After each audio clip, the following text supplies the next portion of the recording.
The winner is Ruth Gordon in Rosemary Baby. And the Oscar goes to Anthony Hopkins in The Silence of the Lambs. And the Oscar goes to Kathy Bates in Misery.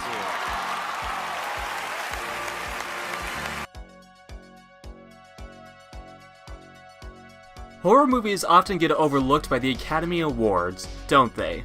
I find this ironic, since the goal of the prestigious ceremony is to honor standout acting performances, and many of cinema's most memorable, iconic performances can be found in horror films. There's a reason horror legends like Bela Lugosi and Vincent Price have inspired so many imitations and parodies over the decades, and yet, for some strange reason, the Academy stubbornly refuses to give the genre the respect it deserves. Well, most of the time. Now, awards certainly aren't everything, and an actor can gain as much, if not more satisfaction from delivering a performance that will be cherished for generations to come. But it's still nice to be recognized. Welcome, boils and ghouls, to another episode of Round the Clock Frights. Today, I have for you a list that's worth its weight in gold. Ha ha. As stated, there have been so many exceptional performances in horror over the decades. Acting in a horror film requires a thespian to really step outside their comfort zone and tap into their innermost fears and paranoias. It's a lot of work. Well, I picked out 5 actors who should have gotten more recognition for their hard work. Now, horror comedies and musicals still count. I say this because my first pick is outside the traditional horror realm. But enough chit-chat. Hand me the envelope, please.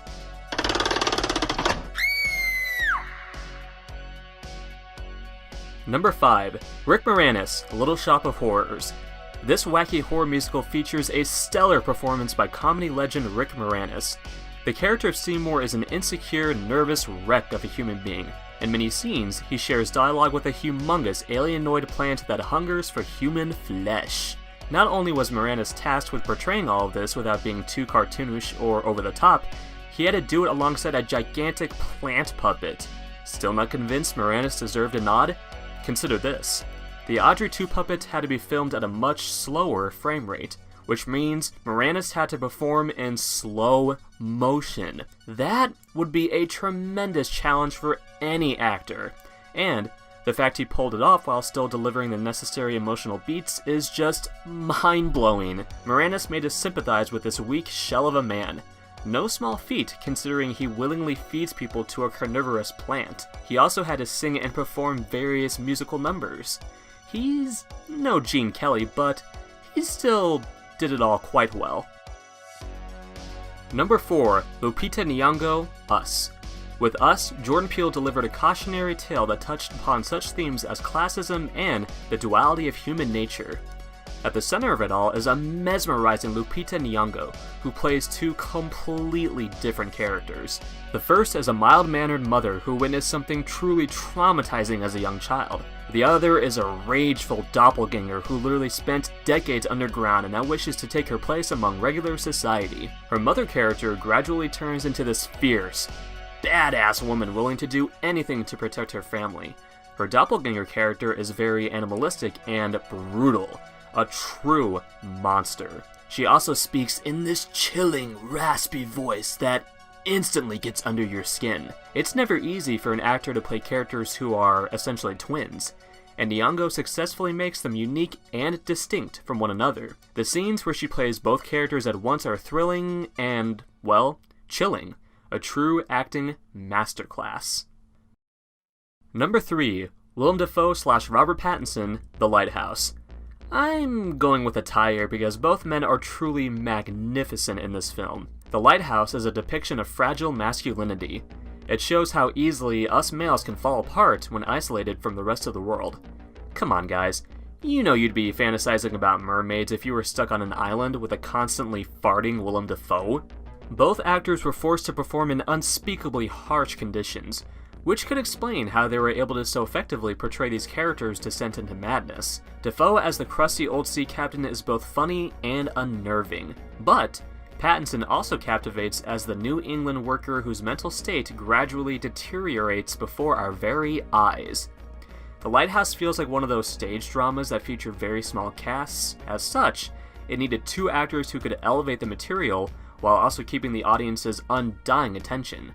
Dafoe and Pattinson succeeded on this level and should have been nominated for their efforts.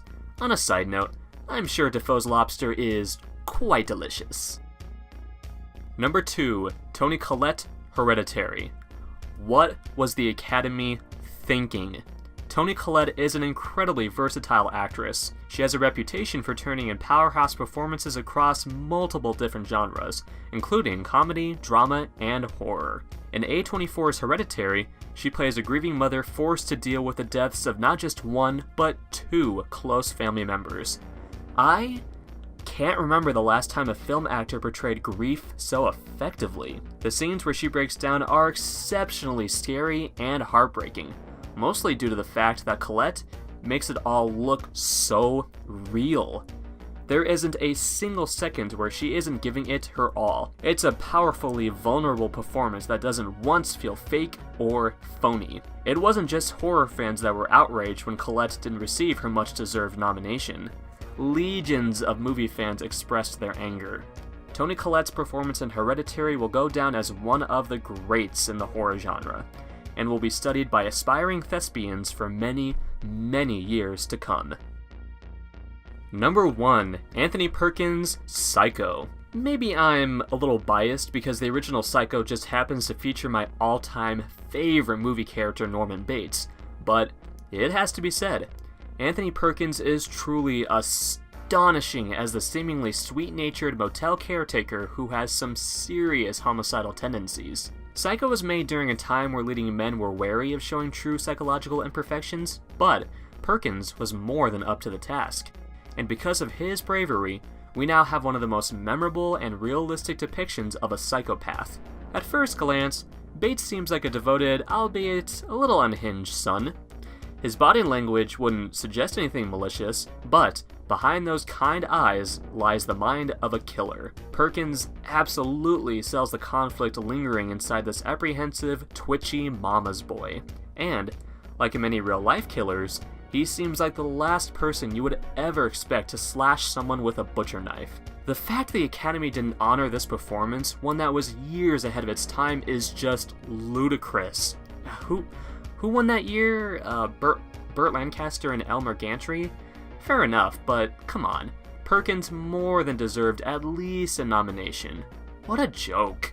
Truly psychotic. We all go a little mad sometimes. The Academy Awards can be pretty picky, can't they?